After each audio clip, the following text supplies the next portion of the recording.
sini roha madihamu dohot dame nasia debata amata doho sian anak na Tuhan Yesus Kristus tuhatai. Amin. Tapi parhorasan manugut madihita damang dainang dongan na hinaklungan jalan api nasupasun itu hatta Yesus Kristus. Salam sehat. Firman Tuhan yang menyapa kita di persekutuan kita di pagi hari yang indah ini tertulis dalam Yakobus 3 ayat yang ke-18. Demikian kebenaran firman. Dan buah yang terdiri dari kebenaran ditaburkan dalam damai untuk mereka yang mengadakan damai. Demikian kebenaran firman. Saudara-saudara, di masa lampau hiduplah seorang yang bernama Zhao Guo di Tiongkok. Dia anak seorang jenderal yang terkenal di kerajaan Zhao. Sejak kecil, Zhao Guo sangat senang belajar strategi militer. Ia sering berdiskusi dengan para jenderal tentang strategi perang. Suatu kali ada perang antara kerajaan Zhao dengan Qin. Mereka memperebutkan kota Xiangdang. Peperangan berjalan alot meskipun sudah 4 bulan. Lalu muncul desas-desus bahwa Jenderal Qin sebenarnya sangat takut kepada Zhao Guo karena dikenal memiliki pengetahuan militer yang luas. Mendengar ini, Raja Kerajaan Zhao mengirim Zhao Guo untuk mengambil alih pimpinan perang di Sahandang. Sayangnya, Zhao Guo tidak pernah memimpin pasukan apapun. Ketika terjun ke pertempuran, sesungguhnya dia bingung mau menerapkan teori yang mana dari sekian banyak teori yang dia miliki. Mungkin waktu musuh mulai menembakkan panah dan memanjat tembok kota, dia masih sibuk melihat daftar isi dari buku strategi perangnya untuk memilih strategi perang yang tepat. Karena itu, tidak heran bahwa dengan mudah kota Sangdang berhasil direbut oleh Qin dan Zhao Guo tewas tertembus panah. Sangat menyedihkan.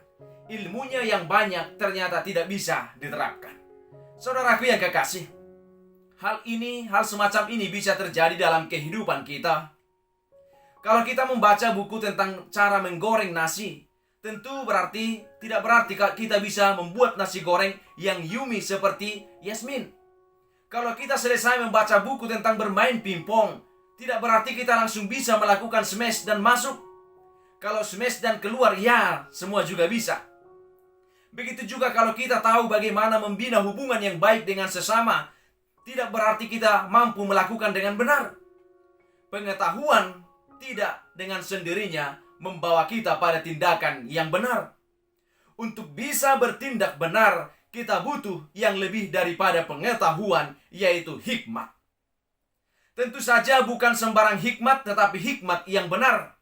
Firman Tuhan yang kita baca mengajarkan bahwa hikmat yang benar harus terwujud dalam kehidupan yang benar, khususnya melalui relasi damai di dalam komunitas orang percaya.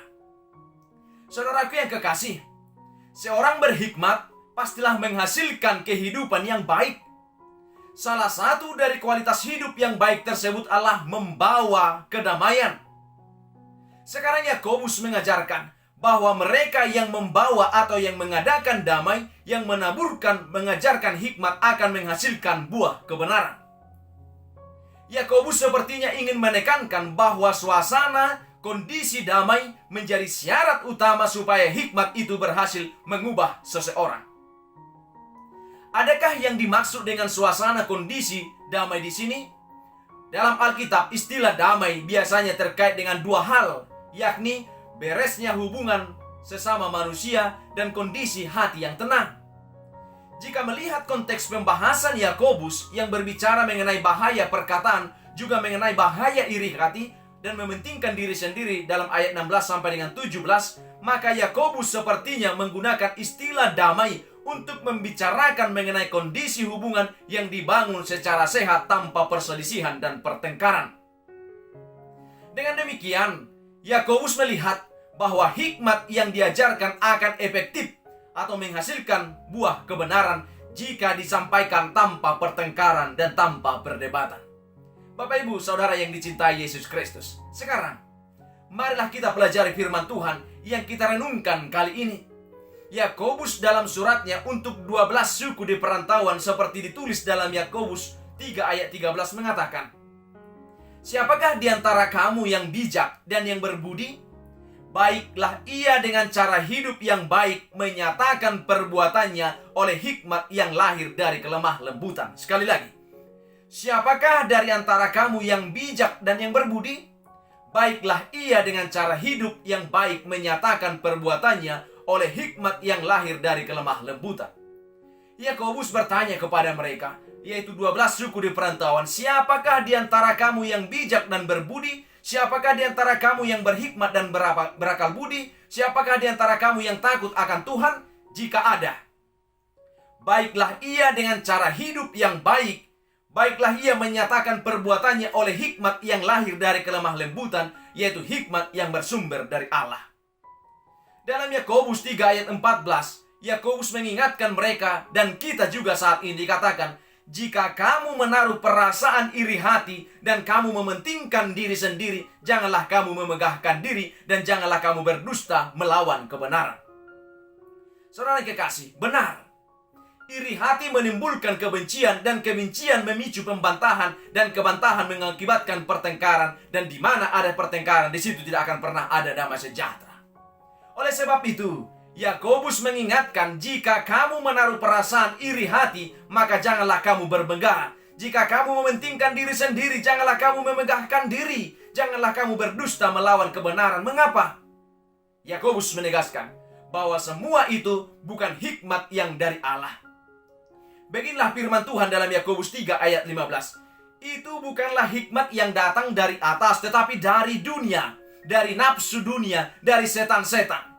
Karena hal yang demikian itu, menurut Yakobus, berasal dari dunia. Segala sesuatu yang dari dunia didorong oleh hawa nafsu duniawi atau hawa nafsu manusia dan setan. Segala hawa nafsu manusia dan setan berujung pada kejahatan dan kebinasaan.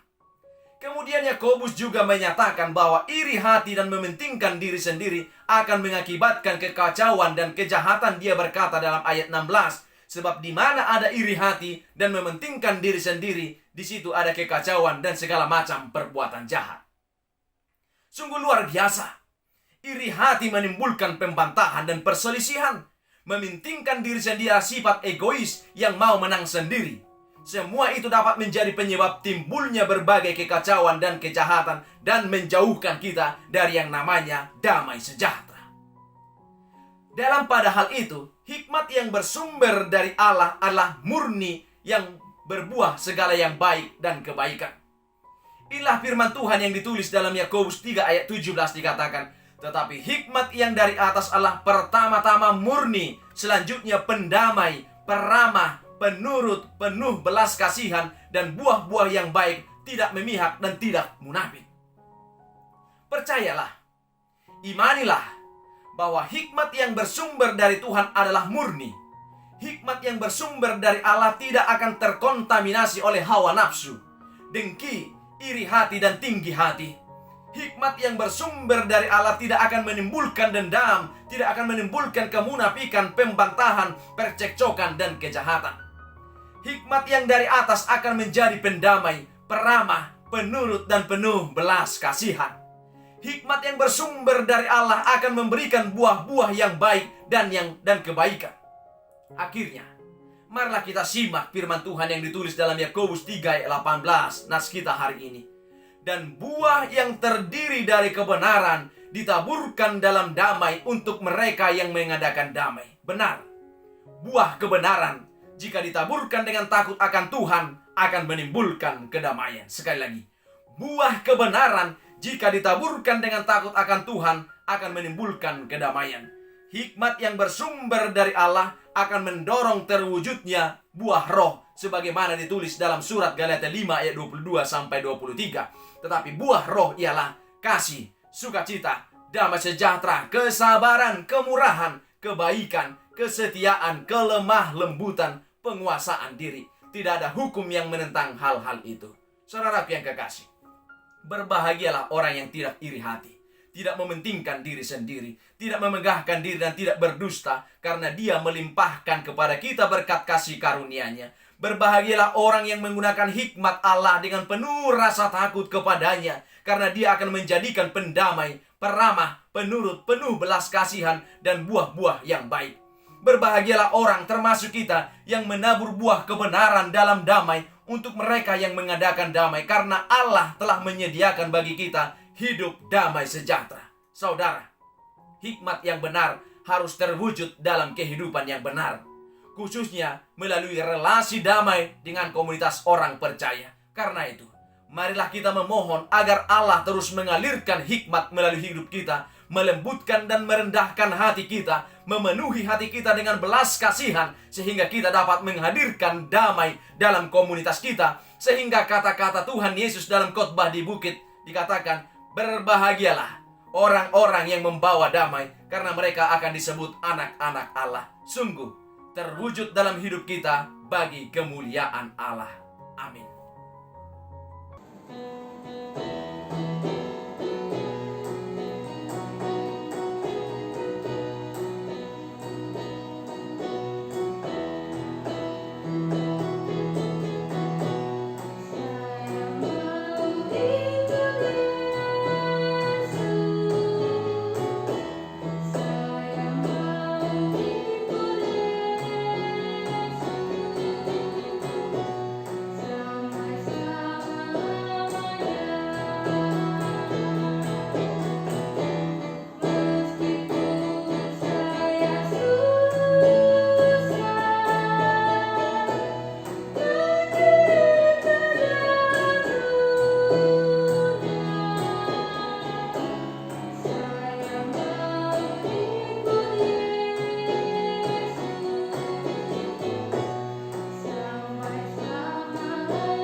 Alia manami na di bono gijang, sai pinarbadia maguarmu, sai ro maharajonmu, sai saut malom ni roham di bono tongon songona di bono gijang, lehon matuhamis sadaron hanguluan siap hari, sesa madusanami songon panesanami, di dosa ni dongan nomor dosa tuhami, unak kami tugion tu pangucunan, balua mahami sian pangago, ai hodona punah rajaon, dohot hagugoon, rodia sangapon saliling nililingna.